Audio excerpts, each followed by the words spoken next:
भावसार उद्योग समूहातील सर्व सदस्यांना माझा नमस्कार. आजचा आपला जो विषय आहे तो कोविड-19 याचा भविष्यातील इम्पॅक्ट, त्यातून निर्माण होणाऱ्या अपॉर्च्युनिटी आणि या सगळ्या गोष्टींवर जो निगेटिव्ह इम्पॅक्ट आहे त्याला टॅकल कसं करायचं या संदर्भात आपण आज चर्चा करणार आहोत. तर कोविड-19चा इम्पॅक्ट मी दोन तऱ्हेने बघतो. एक आहे सोशली आणि एक आहे इकॉनॉमिकली. जो सोशली इम्पॅक्ट आहे तो मला असं वाटतं की ज्या पद्धतीने आपण बघतो की आपण जास्त हायजिनिक राहायला लागलो आहोत, सोशल डिस्टन्सिंग वाढलेलं आहे, पुन्हा एकमेकांशी बोलण्याच्या आधी आपण अंतर ठेवतो आहे, मास्क वापरतो आहे, सतत सॅनिटायझर वापरणं किंवा हँडवॉशने हात धुणं, बाहेरून आल्यावर आंघोळ करणं, ह्या सोशली ह्या गोष्टी आपण करतो आहोत. सो याच्यामुळं जे हायजिनिक जे आपलं वाढलं आहे ती एक चांगली गोष्ट म्हणता येईल याच्यातून. दुसरा इम्पॅक्ट हा इकॉनॉमिकल आहे आणि तो मला असं वाटतं की सध्या तरी थोडासा भयावह आहे, पण त्यातनं आपण नक्कीच बाहेर पडू. तो हा जो इम्पॅक्ट आहे याच्यातनं मुख्य जर तयार झालेले आहेत, मला असं वाटतं की तो होतो की लिक्विडिटी क्रंच. बहुतेकांकडे कॅश अवेलेबिलिटी नसणे हाच एक मोठा प्रश्न उद्भवतो. बऱ्याच जणांची 2-3 महिने जेव्हा लॉकडाऊन होतं, आता सध्या उठलेलं आहे, पण जोपर्यंत लॉकडाऊन होतं तोपर्यंत काहींची सॅलरी मिळाली असेल, काहींना पूर्ण मिळाली असेल, काहींना अर्धवट मिळाली असेल, काहींना काही पर्सेंटेज मध्ये मिळाली असेल. तर त्या पद्धतीने लोकांकडे कॅश अवेलेबल कमी जास्त असणार आहे. दुसरं आहे त्यामुळे पर्चेसिंग पॉवर कमी होणं, लोकांमध्ये पर्चेसिंग कपॅसिटी कमी झालेली असणार आहे. त्यामुळे ज्या मला असं वाटतं की ज्या लक्झरियस गोष्टी आहेत त्याची ट्रान्झॅक्शन्स किंवा ती घेण्याची जी आपली पद्धत होती ती कमी होईल. दुसरं असं की आरबीआय गव्हर्नरनी सध्या सांगितलं की हे वर्ष म्हणजे 2021 हे वर्ष आपल्याला थोडंसं अवघड जाणार आहे. त्याचा जीडीपी इम्पॅक्ट हा निगेटिव्ह असणार आहे. तर मला असं वाटतं की हा निगेटिव्ह इम्पॅक्ट बघता सध्या तरी आपल्याला अडचणीचा काळ आहे, पण ह्या अडचणीच्या काळातनंही आपण बाहेर पडून पुढे प्रगती करणार आहोत आणि त्यातून नवीन अपॉर्च्युनिटी निघतात आहेत. मी त्यापुढे बोलणारच आहे पुढे. पुन्हा जागतिक बँकेने कसा निष्कर्ष काढला आहे की अख्ख्या जगाला ह्या कोविड-19 मुळे किंवा या लॉकडाऊनमुळे एकंदर $9 लाख ट्रिलियन नुकसान झालेलं आहे. $9 ट्रिलियन. $9 ट्रिलियन म्हणजे जवळजवळ 9 लाख कोटी डॉलरचं नुकसान झालेलं आहे. आता हे नुकसान कसं भरून काढणार याच्यात थोडा वेळ लागेल आपल्याला, कदाचित 1.5-2 वर्ष जातील, पण त्यातनंही बाहेर पडता येईल. आता ह्या लॉकडाऊनचा आपण जर विचार केला तर ह्या इकॉनॉमिक सेक्टरमध्ये सगळ्यात मोठा इम्पॅक्ट पडला आहे. ते काही सेक्टर्स मला असं वाटतं मी आयडेंटिफाय केले आहेत आणि ते ह्या पद्धतीने आहे की जसं टेक्स्टाईल, जी लक्झरियस टेक्स्टाईल होती, म्हणजे जसं ब्रँडेड कपडे होते किंवा ब्रँडेड ॲपरल्स होते, म्हणजे पर्स किंवा टाईज असतील, त्याच्या टाय पिन्स असतील वगैरे, हे जे ॲपरल्स होते ह्या गोष्टींवर इम्पॅक्ट पडणार आहे. दुसरं आहे ऑटो सेक्टर. ऑटो सेक्टरमध्येही मोस्टली जो इम्पॅक्ट पडणार आहे तो हायर रेंजच्या ज्या गाड्या आहेत त्यांच्यावर हा इम्पॅक्ट पडणार आहे. त्याच्यामुळे ज्या कदाचित हाय लेवलच्या ज्या गाड्या होत्या, महागड्या गाड्या होत्या, त्यांचं विकत घेण्याचं प्रमाण हे खूप मोठ्या प्रमाणात कमी होईल. अगेन कारण लोकांकडे पर्चेसिंग कपॅसिटी नसल्यामुळे किंवा लिक्विडिटी क्रंच असल्यामुळं लोक ह्या गोष्टी घेऊ शकणार नाही. त्यामुळे त्यांनाही वर यायला थोडासा कदाचित जास्त वेळ लागू शकतो. दुसरं टुरिझम, एव्हिएशन आणि टुरिझम. कारण एव्हिएशन मध्ये सोशल डिस्टन्सिंग पाळणं थोडंसं जड जातं. सो त्या केसमध्ये जर एका सीटवर 3 जण असतील तर त्याच्यामध्ये एक सीट मोकळं ठेवणं वगैरे असे जे गव्हर्नमेंटने रूल्स काढले, त्या दृष्टीने एव्हिएशनसाठी किंवा त्या ज्या कंपन्या आहेत त्यांना जे नुकसान होणार आहे ते मोठं असणार आहे आणि त्याच्यामुळे नक्कीच भाववाढ होईल आणि त्याच्यामुळे जे ट्रॅव्हल करणारे जे लोक आहेत त्यांची संख्या नक्कीच कमी होईल. असाच इम्पॅक्ट टुरिझमवर होईल. कारण आत्ता जो आपण हॉटेलिंग करतो किंवा ज्या पद्धतीने मोकळेपणाने फिरतो ते सध्या आपल्याला थोडंसं जड जाईल.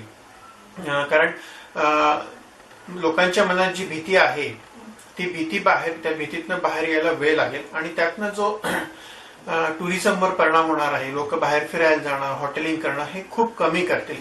ऍटलिस्ट 1-2 वर्ष किंवा 1.5 वर्ष तरी ह्याच्यावर बऱ्यापैकी लगाम असणार आहे. दुसरं आहे रिअल इस्टेट. मला असं वाटतं की लोक घर घेणं सध्या तरी अवॉइडच करणार आहेत. अगेन जसं मी मागे म्हटलं की पर्चेसिंग कपॅसिटी कमी असल्यामुळे लोक घर घेण्यासाठी किंवा लोन घेऊन ह्या गोष्टी करण्यासाठी थोडंसं हेजिटेट होतील किंवा थोडंसं ते लांबणीवर टाकतील. त्याच्यामुळे रिअल इस्टेटवर हा परिणाम जो आहे तो आणखीन काही वर्ष लांबणीवर पडेल असं मला वाटतं. आणि जसं म्हटलं रेस्टॉरंट्स किंवा हॉटेल यांच्यावरही हा इम्पॅक्ट होणार आहे. आता आपण ही परिस्थिती खरोखर बघता तशी आपल्याला भीतीदायक वाटते. कारण याच्यातनं जे चक्र फिरणारं आहे ते थांबतं. कदाचित लेबर स्केअरसिटी निर्माण होते. हॉटेलिंग मध्ये म्हणा किंवा रेस्टॉरंट्स मध्ये अवेलेबल असणारे वेटर्स हे जनरली बाहेरचे होते, बाहेरच्या राज्यातले होते, ते अवेलेबल नसणार. म्हणजे महाराष्ट्राच्या दृष्टीने जर विचार केला तर ह्या गोष्टी अवेलेबल नसतात. त्याच्यामुळे लेबर स्केअरसिटी ह्या गोष्टी आपल्याला थोड्याशा भयावह वाटतात. पण आपण महाराष्ट्राचा जर विचार केला तर आजही महाराष्ट्रात महाराष्ट्रीयन मराठी लोक अजूनही बऱ्यापैकी बेरोजगार आहेत आणि त्यांनी जर ठरवलं तर ते ही जागा घेऊ शकतात. आजही शेफ लोकांचे जे आहेत ते मोस्टली नॉर्थ इंडियन्स मध्ये किंवा साऊथ मध्ये, साऊथ इंडियन डिशेस मध्ये साऊथ इंडियन लोकांना प्रेफरन्स दिला जातो. पण ह्या गोष्टी त्यांनीच बनवल्या पाहिजे असं काही कंपल्शन नाही. मराठी माणूस या गोष्टी अतिशय उत्तम तऱ्हेने करू शकतो आणि लोकांनी जास्तीत जास्त या इंडस्ट्रीत उतरलं तर कदाचित आता जी गॅप आहे किंवा आता जी स्केअरसिटी शेफ किंवा लेबरसाठी तयार झालेली आहे त्यातनं आपण बाहेर पडू शकू. तो मला असं वाटतं मराठी माणूस आणि स्पेसिफिकली आपला जो समाज आहे हा अतिशय एज्युकेटेड समाज आहे. मला असं वाटतं की आपल्या समाजात बहुतेक 90% लोक हे सुशिक्षित आहेत. प्रत्येकाकडे काही ना काही डिग्री आहेतच. त्याच्यामुळं स्किल्ड लेबर म्हणा किंवा स्किल्ड जॉब्स मध्ये आपल्या तरुणांना, भावसार उद्योग समूहातील तरुणांना खूप अपॉर्च्युनिटीज आहेत. त्यांनी त्या शोधून त्या ग्रास्प करणं फार महत्वाचं आहे. आत्ताची परिस्थिती बघता जे लेबर होते, अनस्किल्ड लेबर जे होते तो सेक्टर जवळजवळ 90% होता. स्किल्ड लेबर मध्ये म्हणजे बाहेरचे राज्यातले जे लेबर होते त्यांच्यामध्ये 90% हे अनस्किल्ड होते. 50 ते 60% आपण म्हणू शकतो की हे बाहेरच्या राज्यातले होते जे स्किल्ड लेबर मध्ये येतात. आता हा जो 50 ते 60% अचानक जो स्केअरसिटी निर्माण झाली आहे तर मराठी माणूस किंवा जे भावसार समाजातील जे होतकरू तरुण आहेत त्यांनी चांगल्या प्रकारे शिक्षण घेतलेले आणि ते स्किल्ड मध्ये येऊ शकतात. त्यांनी ह्या ऑपॉर्च्युनिटीज त्यांना चांगल्या प्रकारे मिळू शकतात. दुसरं मला असं वाटतं की आजकालचे जग हे भयानक फास्ट झाल्यामुळे टेक्नॉलॉजिकल डेव्हलपमेंट करणं आपल्याला फार आवश्यक आहे. प्रत्येक इंडस्ट्री जी आहे त्यांना ते टेक्नॉलॉजी डेव्हलपमेंट करून मॅन्युफॅक्चरिंग मध्ये असू दे अथवा सर्व्हिसेस मध्ये किंवा त्यांचं रेग्युलर ऍडमिनिस्ट्रेशन जे आहे त्यात सुद्धा आपल्याला टेक्नॉलॉजी डेव्हलप करणं आवश्यक आहे. कारण टेक्नॉलॉजी डेव्हलपमेंट केली नाही तर बरीचशी अशी कामं असतात की जी स्किल्ड लेबर किंवा अनस्किल्ड लेबरही करू शकत नाही, ती आपण मशीनद्वारे करू शकतो. सो ही जी टेक्नॉलॉजी ही सतत मागणी वाढत जाणारी आहे आणि त्याच्याबद्दल रिक्वायरमेंट असणार आहे. सो मला असं वाटतं की टेक्नॉलॉजी डेव्हलपमेंट हे सुद्धा आपल्यासाठी तेवढंच महत्वाचं आहे. मध्यंतरी इंटरनॅशनल लेबर ऑर्गनायझेशनचा एक रिपोर्ट आला होता की जो भारतातील जवळजवळ 4 कोटी अनऑर्गनाइज्ड लेबर हे ज्यांना जॉब नसणारे, जॉबलेस होते आणि ओव्हरऑल आता जे आहे त्यातल्या 31% ऑर्गनाइज सेक्टर मधले 31% लोकांचा जॉब जाण्याची शक्यता आहे. पण आपण हा विचार जर केला तर उलट मी असं म्हणेन की ज्या लोकांचे जॉब गेलेले आहेत त्या लोकांना उलट फार मोठी अपॉर्च्युनिटी आहे की त्यांनी नवीन बिझनेस सुरू करावा. आजकाल बिझनेस अपॉर्च्युनिटी खूप वाढल्या आहेत. कारण सगळ्यांना माहितीच आहे की कोविड-19 हा चायनातून निर्माण झाला आणि त्यामुळे बहुतेक सगळ्या ज्या इंडस्ट्री आहे किंवा सगळे देश जे आहेत ते थोडेसे चायनाच्या विरोधात आहेत. त्यामुळे खूप साऱ्या इंडस्ट्रीज चायनाला 100% चायनावर डिपेंडंट न राहता दुसरे कंट्रीजचा शोध घेत आहेत. आपण जर त्या पद्धतीने जर बघितलं तर जवळजवळ भारतामध्ये 1000 कंपन्यांसोबत म्हणजे ज्या चायनामध्ये सेटल आहेत त्या कंपन्यांसोबत इंडियन गव्हर्नमेंटचं बोलणं चालू आहे. त्यापैकी जवळजवळ 300 कंपन्या ह्या फायनल झालेल्या आहेत. म्हणजे हा जर आपण विचार केला, ह्या 300 कंपन्या कदाचित या मोठ्या असतील, मिड साईज असतील, यांना लागणार रॉ मटेरियल आहे किंवा यांना लागणाऱ्या ज्या बाकीच्या छोट्या सर्व्हिसेस आहेत, छोट्या इंडस्ट्रीज आहेत, जे अँक्सिलरी सर्व्हिसेस लागतात, अँक्सिलरी मॅन्युफॅक्चरिंग युनिट्स किंवा असेंबलिंगसाठी त्यांना छोटे छोटे रॉ मटेरियल जे लागतं, त्या गोष्टीसाठी आपल्याला खूप मोठी अपॉर्च्युनिटी निर्माण होते. ज्या स्किल किंवा ऑर्गनाइज सेक्टरमधले जे मुलं किंवा तरुण आहेत, त्यांचे जॉब गेलेले आहेत, त्यांनी त्यांच्या सेक्टरमधले जॉब जर सुरू केले तर खूप मोठी अवेलेबिलिटी तयार होईल. आपण जर आता बघितलं तर मला असं वाटतं की मेडिकल किंवा फार्मामध्ये जेवढं बूम येणार आहे किंवा जेवढी ग्रोथ येणार आहे तेवढी कदाचित दुसऱ्या इंडस्ट्रीमध्ये नाही आहे. तर ती ग्रोथ आपण अपॉर्च्युनिटी म्हणून करू शकतो. अशा पद्धतीने म्हणजे जे होतकरून तरुण आहेत आपले भावसार समाजातील, त्यांनी ह्या गोष्टीचा फार मोठा उपयोग करून घेतला पाहिजे. आणि मला असं वाटतं की ह्या ज्या 1000 कंपन्या आहेत, कदाचित कोविड-19 आलं नसतं तर या 1000 कंपन्या पुढच्या 50 वर्ष तरी भारतात आल्या नसत्या. कारण इथली असलेली इन्फ्रास्ट्रक्चर म्हणा किंवा काय बाकीच्या या गोष्टींची स्केअरसिटी असल्यामुळे. पण आता जो आपण ह्या ज्या इंडस्ट्रीज तयार होत आहेत त्या आपणही तेवढ्याच ताकदीने त्यांच्या समोर उभं राहून तयार होणं आवश्यक आहे.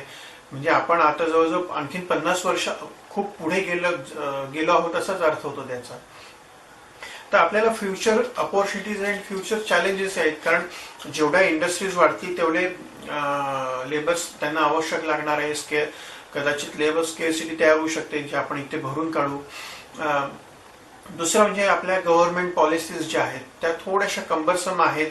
मधल्या काही काळात, मधल्या 5-6 वर्षात त्याच्यावर बराच उहापोह झाला आणि त्याच्यातल्या बऱ्याचशा इझी टू बिझनेस करण्यासाठी आपण म्हणजे भारतीय गव्हर्नमेंट प्रयत्न करत आहे. पण तरीही अजून ते झालेले नाही. त्याच्यावर चालू आहेत प्रयत्न.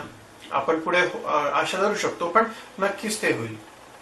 त्याच्यानंतर या सगळ्यासोबत सगळ्यात महत्वाचं जे एक चॅलेंज आपल्याला उभं राहत आहे ते म्हणजे आपल्या सर्वसामान्य माणसांचं GDP वाढवणं. आणि त्या दृष्टीने मला असं वाटतं की ह्या ज्या इंडस्ट्रीज येतील किंवा हे ज्या अपॉर्च्युनिटीज आपल्याला निर्माण होतील त्यातनंच आपला GDP ग्रोथ होणार आहे. बरं, ह्या अपॉर्च्युनिटीज फक्त मॅन्युफॅक्चरिंग किंवा ह्याच्यातच आहेत असं नाही. मॅन्युफॅक्चरिंगमुळे इतर जे सर्व्हिसेस आहेत त्याच्यावर सुद्धा आपल्याला खूप मोठ्या प्रमाणात त्याचं बेनिफिट घेता येईल.